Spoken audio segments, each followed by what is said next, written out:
Di balik kilau peradaban manusia tersembunyi kisah-kisah kelam tentang kota-kota yang pernah berjaya, namun kini tinggal puing. 5 nama terukir dalam sejarah bukan karena kejayaannya, melainkan karena kehancurannya yang spektakuler. Kota-kota ini, yang konon dikutuk oleh Sang Pencipta, menjadi pengingat abadi akan batas antara kehendak manusia dan murka ilahi. Dari debu dan abu, kisah mereka berbisik, memperingatkan generasi mendatang tentang harga yang harus dibayar atas pembangkangan dan dosa. Mari kita telusuri jejak kota terkutuk ini, yang nasibnya telah diputuskan oleh tangan Tuhan sendiri. 1. Pompei. Pompei adalah sebuah kota kuno yang terletak di wilayah Campania, Italia.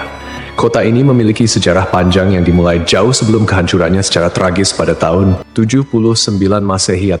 Pompei telah berdiri sejak abad ke-7 sebelum Masehi oleh suku Ossi. Awalnya, Pompei merupakan sebuah pemukiman kecil yang kemudian berkembang menjadi kota pelabuhan penting di wilayah Napoli. Pompei pun berkembang menjadi kota yang besar pada masanya. Kota ini juga dikenal yang jauh lebih subur daripada tempat lain, karena Pompei terletak di kaki Gunung Vesuvius, sebuah gunung berapi purba yang merupakan satu-satunya gunung berapi aktif di Eropa. Para petani di kota ini banyak yang menanam anggur dan zaitun. Kesuburan tanah ini merupakan salah satu faktor utama yang mendorong pertumbuhan dan kemakmuran Pompei selama berabad-abad. Meskipun Gunung Vesuvius telah lama menjadi bagian dari lanskap kota Pompei, penduduk kota tampaknya tidak menyadari bahaya yang kelak akan ditimbulkannya. Gunung Vesuvius diketahui telah tidak aktif selama berabad-abad, dan pengetahuan vulkanologi pada masa itu masih sangat terbatas. Kota Pompei merupakan bagian dari wilayah kekuasaan Romawi kuno. Banyak dari masyarakatnya merupakan keturunan Romawi, dan di seluruh wilayah Kekaisaran Romawi kuno, praktik prostitusi memang dilegalkan. Namun Pompei menawarkan sesuatu yang lebih. Diperkirakan ada 35 rumah bordil yang tersebar di kota ini. Di Pompei ada beberapa lupanar, dengan yang paling terkenal disebut Lupanar Grande, yang merupakan satu-satunya rumah bordil besar yang ditemukan di sana. Kata lupanare sendiri berasal dari kata Latin lupa, yang berarti serigala betina, istilah yang juga digunakan untuk para pelacur pada zaman itu. Di dalam Lupanar Grande, ditemukan kamar-kamar kecil dengan lukisan erotis di dinding, yang kemungkinan besar digunakan sebagai semacam menu untuk layanan yang ditawarkan di sana. Rumah bordil ini memiliki 2 lantai. Lantai pertama diperuntukkan bagi kelas bawah, sedangkan lantai kedua digunakan oleh pelanggan kelas atas. Jumlah yang tergolong banyak mengingat Pompei hanya seluas 12 km² dengan populasi sekitar 11.000 orang. Untuk menuju rumah bordil, jalanan di Pompei diberi petunjuk arah berupa pahatan falus alat kelamin laki-laki, sebuah tanda untuk membantu orang asing yang mungkin mabuk berat atau tidak bisa berbicara bahasa lokal. Praktik prostitusi biasanya dilakukan oleh para budak yang memasang tarif sangat murah. Bahkan tarif di Pompei jauh lebih murah daripada di wilayah Kekaisaran Romawi lainnya. Dengan membayar setara harga seperempat gelas anggur, setiap laki-laki yang datang ke Pompei sudah bisa memesan pelacur. Pada salah satu dinding aula, ditemukan tulisan yang artinya, "Jika Anda mencari pelukan manis di kota ini, semua gadis di sini tersedia." Hubungan seksual yang diwajarkan tidak hanya terjadi antara laki-laki dan perempuan saja. Penemuan grafiti menunjukkan bahwa homoseksual dan pemerkosaan anak juga menjadi hal yang biasa di Pompei. Temuan inilah yang membuat Pompei dijuluki sebagai kota maksiat, terlepas dari arsitekturnya yang megah dan keberagaman karya seninya. Akhirnya, setelah kegiatan maksiat di kota ini semakin parah dan menjadi pemandangan yang lumrah, pada tanggal 24 Agustus 79 Masehi, sekitar tengah hari, terjadilah letusan mahadahsyat dari Gunung Vesuvius. Gunung ini mengeluarkan kolom erupsi yang luas dan tinggi hingga mencapai ketinggian 33 km. Abu vulkanik dan batu apung mulai berjatuhan di Pompei dan di daerah sekitarnya. Tebalnya erupsi menyebabkan kegelapan di siang hari dan membuat orang-orang kesulitan untuk bernapas, sehingga penduduk Pompei banyak yang tidak sanggup melarikan diri. Kemudian pada malam hari, letusan mencapai puncaknya. Serangkaian awan panas yang mematikan mulai menyapu kota dengan kecepatan tinggi dan membunuh siapapun di kota tersebut. Meskipun sulit untuk memastikan jumlah korban jiwa yang tepat, diperkirakan ada sekitar 2.000 orang yang tewas di kota Pompei, meskipun banyak juga yang berhasil melarikan diri pada tahap awal erupsi. Namun, mereka yang tertinggal atau terlambat melarikan diri menghadapi nasib yang sangat mengerikan. Kota maksiat ini hancur lebur bersama 500 tahun. Setelah sekian lama, Pompei ditemukan kembali pada abad ke-14 dan penggalian yang dilakukan mengungkapkan banyak artefak serta mumi-mumi yang terkubur di bawah abu vulkanik. Pompei kini menjadi simbol peringatan akan bahaya dari keangkuhan dan dosa manusia.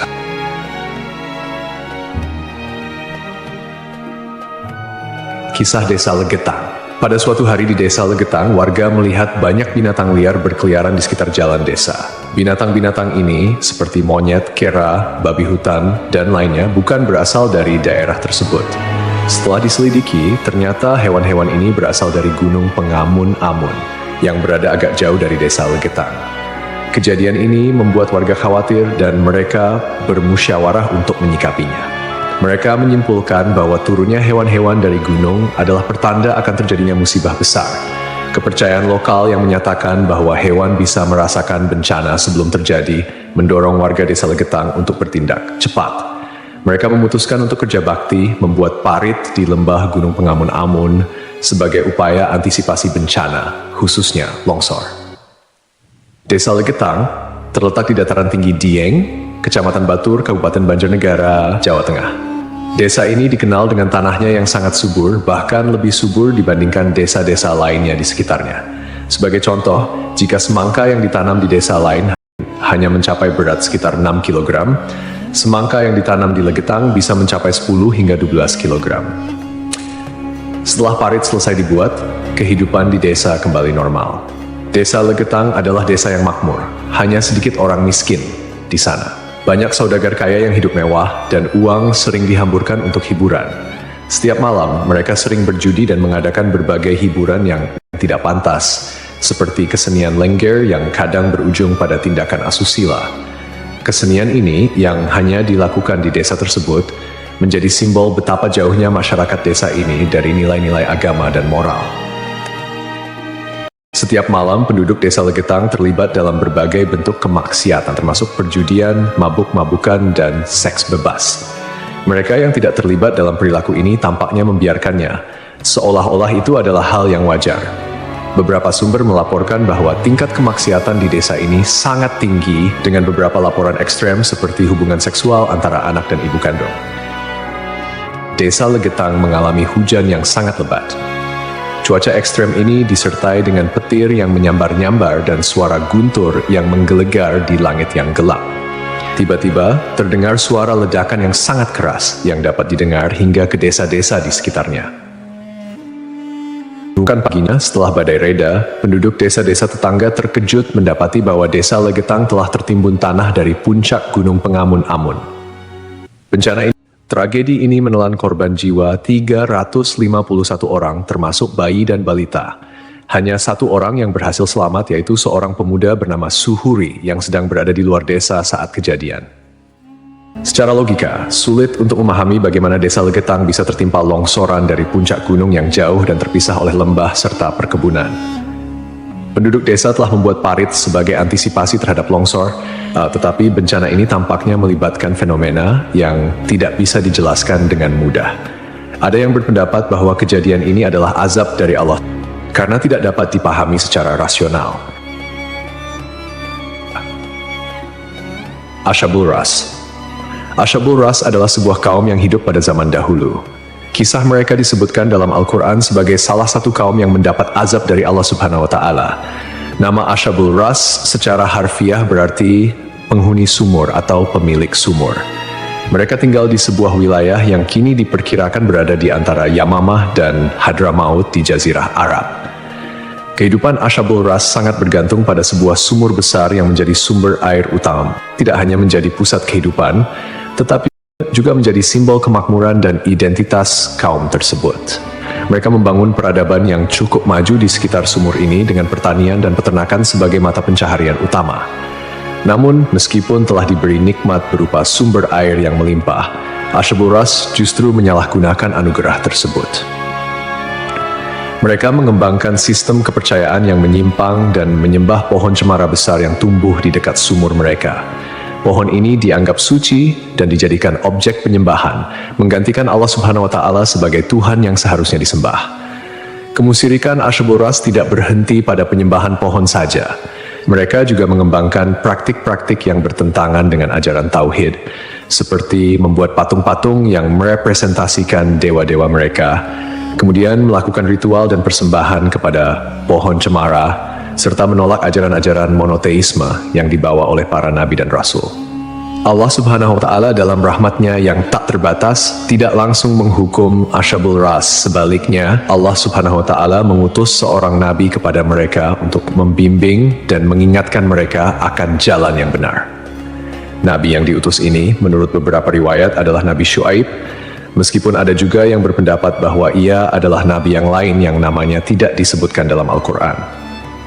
Nabi yang diutus kepada Asyabul Ras berusaha dengan gigih untuk mengajak kaumnya kembali ke jalan yang lurus. Ia menyampaikan risalah tauhid, mengajak mereka untuk hanya menyembah Allah Subhanahu wa Ta'ala dan meninggalkan penyembahan terhadap pohon dan berhala. Nabi ini mengingatkan mereka akan nikmat-nikmat Allah Subhanahu wa Ta'ala yang telah diberikan, termasuk sumur yang menjadi berkah dalam kehidupan mereka. Namun, meski telah diingatkan, mereka tetap keras kepala dalam kekufuran dan kemusyrikan, bahkan mulai mengancam dan memusuhi Nabi yang diutus kepada mereka. Penolakan ini berlangsung dalam waktu yang cukup lama, menunjukkan kesabaran Allah Subhanahu wa Ta'ala dalam memberi kesempatan kepada hamba-hambanya untuk bertaubat. Setelah bertahun-tahun menolak ajakan Nabi mereka dan tetap teguh dalam kekufuran, akhirnya azab Allah Subhanahu wa Ta'ala turun kepada kaum Asyabul Ras. Azab ini datang sebagai konsekuensi dari penolakan mereka yang terus-menerus terhadap ajaran tauhid dan ketekunan mereka dalam menyembah selain Allah Subhanahu wa Ta'ala. Menurut beberapa riwayat, azab yang menimpa Asyabul Ras terjadi dalam beberapa tahap. Pertama, terjadi kekeringan dan paceklik. Allah Subhanahu wa Ta'ala mulai mengurangi curahan rahmatnya dengan menahan air hujan. Akhirnya, terjadi kekeringan berkepanjangan. Tanaman-tanaman mereka mengering dan ternak mereka mulai mati kelaparan. Ini merupakan peringatan awal bagi Asyabul Ras, namun mereka tetap tidak mengindahkannya. Kemudian terjadi pencemaran sumur. Sumur yang menjadi sumber kehidupan mereka tiba-tiba tercemar. Airnya berubah warna, berbau busuk, dan tidak layak dikonsumsi. Hal ini menyebabkan krisis air yang parah di kalangan Asyabul Ras. Lalu datanglah gempa bumi. Sebuah gempa dahsyat mengguncang wilayah tempat tinggal Asyabul Ras. Gempa ini menghancurkan bangunan-bangunan dan infrastruktur yang telah mereka bangun selama bertahun-tahun. Akhirnya, mereka pun binasa, meninggalkan kisah yang menjadi peringatan bagi generasi-generasi setelahnya tentang konsekuensi dari menolak petunjuk ilahi dan hidup dalam kemusyrikan.